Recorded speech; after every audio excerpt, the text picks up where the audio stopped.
नमस्कार दोस्तों, स्वागत है आपका मोहन आर्ट क्लासेस में। तो आज हम बात करेंगे 12वीं क्लास के हिंदी के एग्जाम पेपर की, जिसका एग्जाम कल 18 तारीख को होने वाला है 2026 में। तो आइए हम बात करेंगे हिंदी के एग्जाम में कौन कौन से ज्यादा मोस्ट इंपोर्टेंट पॉइंट पढ़ के जाने, जिससे कि बच्चा पास भी हो सके और अच्छे नंबर भी प्राप्त कर सके। तो आइए हम बात करते हैं ज्यादा देरी ना करते हुए। गद्य और काव्य साहित्य का इतिहास 10 नंबर का आएगा दोस्तों। कितने नंबर का आएगा दोस्तों? 10 नंबर का आएगा और यह पेपर का सबसे पहला हिस्सा होता है। 10 भागों पर प्रश्न आएंगे आपको। थॉट्स, इसमें क्या पढ़ना है आपको? देखो, भारतेंदु जो युग है उसके और द्विवेदी युग, छायावाद और प्रगतिवाद की प्रमुख रचनाओं के नाम पढ़ने हैं, उनकी रचना पढ़ने, उनके लेखकों के नाम पढ़ने ही पढ़ने हैं। और टिप बता रहा हूँ, 5 से 10 सालों के जितने पेपर ऑब्जेक्ट आए हैं उनको रट लो और 10 में से 8% वहीं से आपको सेम मिल जाएंगे। 100% कह रहा हूँ इस बात को मैं। जितने भी विद्यार्थी 12वीं क्लास से जुड़े हुए हैं, यूपी बोर्ड की तैयारी कर रहे हैं, हिंदी का कल उनका एग्जाम है, तो इनको यहाँ से पढ़ लेना। लास्ट का बिल्कुल यहीं से बिल्कुल कैच मिलेगा आपको एग्जाम पेपर। दूसरी बात करते हैं हम आपसे, गद्यांश और पद्यांश की बात करते हैं। ये आपका 10-10 का 20 नंबर का आएगा। देख लेते हैं कौन कौन से पॉइंट्स हमको ज्यादा पढ़ने हैं। तो यह आपको पैराग्राफ दिया जाता है, उस पर आधारित 5 प्रश्न पूछे जाते हैं। जैसे कि रटने की जरूरत नहीं, याद बता रहा हूं यार, रटने की जरूरत बिल्कुल भी नहीं है। बस पाठ का नाम और लेखक का नाम याद रखें। बस पाठ का नाम और लेखक का नाम याद रखें। महत्वपूर्ण पाठ कौन कौन से पढ़ने हैं भाई? राष्ट्र का स्वरूप। पहली बात करते हैं हम राष्ट्र का स्वरूप। देखो थोड़ा सा बड़ा कर ले रहे हैं हम इसे। राष्ट्र का स्वरूप, राष्ट्र का स्वरूप जो वासुदेव श्रृंगार गलवार का चैप्टर है, और अशोक के फूल हजारी प्रसाद द्विवेदी के, इन पाठों में से एक गद्यांश पक्का आता है। लिख के दे रहा हूं, 100% पक्का आता है आपको। इन पाठों में से गद्यांश जरूर आएगा दोस्तों। तो 10 नंबर का आपका ये हो जाएगा। उसके बाद बात करते हैं साहित्य परिचय की। किसकी बात करते हैं दोस्तों? साहित्यिक परिचय की बात करते हैं। किसकी बात करते हैं? साहित्यिक परिचय की। और एक बात और बता दूं मैं आपको, रेखांकित अंश की व्याख्या जो आएगी उस पैराग्राफ में जिस लाइन के नीचे लकीर हो उसे अपने शब्दों में थोड़ा सा विस्तार देकर समझा दें, हल्के से अपनी लैंग्वेज में उसको बदल दें और उसको लिख दें। आपको 100% पूरे नंबर मिलेंगे। साहित्यिक परिचय की बात करते हैं भाई। 12वीं क्लास में साहित्यिक परिचय आता है। सामान्य हिंदी में जीवन परिचय से ज्यादा साहित्यिक परिचय पर ध्यान देना होता है। लिखने का तरीका बता रहा हूँ, लिखने के तरीके का नंबर आते हैं, इस बात को बिल्कुल याद रखना। जो बच्चा जितना अच्छे तरीके से लिखेगा उसको उतने ही अच्छे तरीके से लिखने के नंबर मिलेंगे। तो नाम और संक्षिप्त जन्म, एक बात करना, नाम जो होता है लेखक का उसका लिखना है। उसके बाद में संक्षिप्त जन्म लिखना है कि जन्म कब हुआ है, मृत्यु कब हुआ, सब कुछ लिखना है। और एक छोटे से बॉक्स में लिखना है। किसमें लिखना है? एक छोटे से बॉक्स में लिखना है। और साहित्यिक सेवाएं नंबर 2 पर आएंगे। साहित्यिक सेवाएं, उन्होंने साहित्य के लिए क्या काम किया है, जैसे निबंधकार है, आलोचक है, कवि है। और उसके बाद में हमें क्या करना है? उनकी कृतियां लिखनी है। क्या लिखनी है? कृतियां लिखनी है, जिसे हम रचना कहते हैं।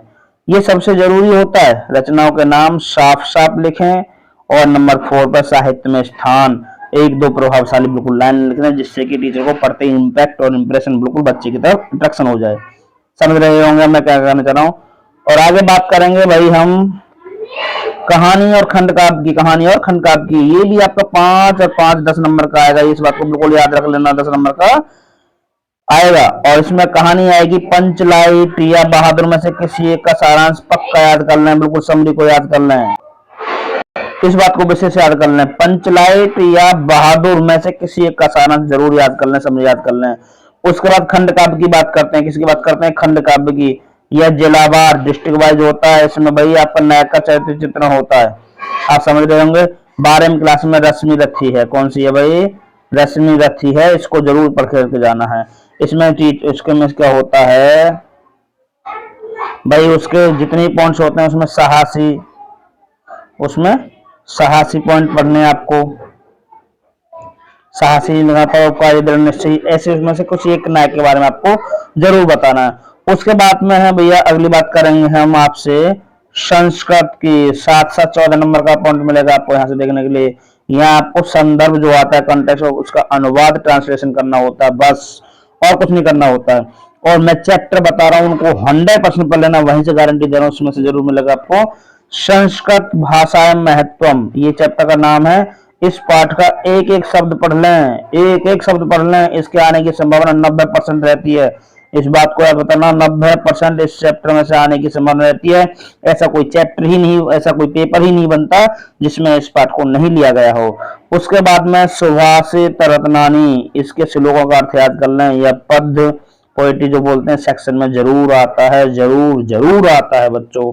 उसके बाद हम बात करेंगे भाई व्याकरण और निबंध स्कोरिंग सेक्शन की। यहाँ से स्कोर ज्यादा बनता है बच्चों का, यहाँ से स्कोर ज्यादा बनता है। रस और छंद और अलंकार, रस छंद और अलंकार, इनके लक्षण जो परिभाषा होती है, उदाहरण याद कर लें।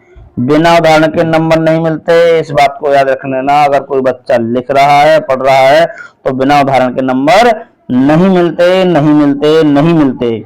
उसके बाद में पत्र लेखन 6 नंबर, देखो फॉर्मेट सही होना चाहिए, 6 नंबर इस बात को मिलते हैं।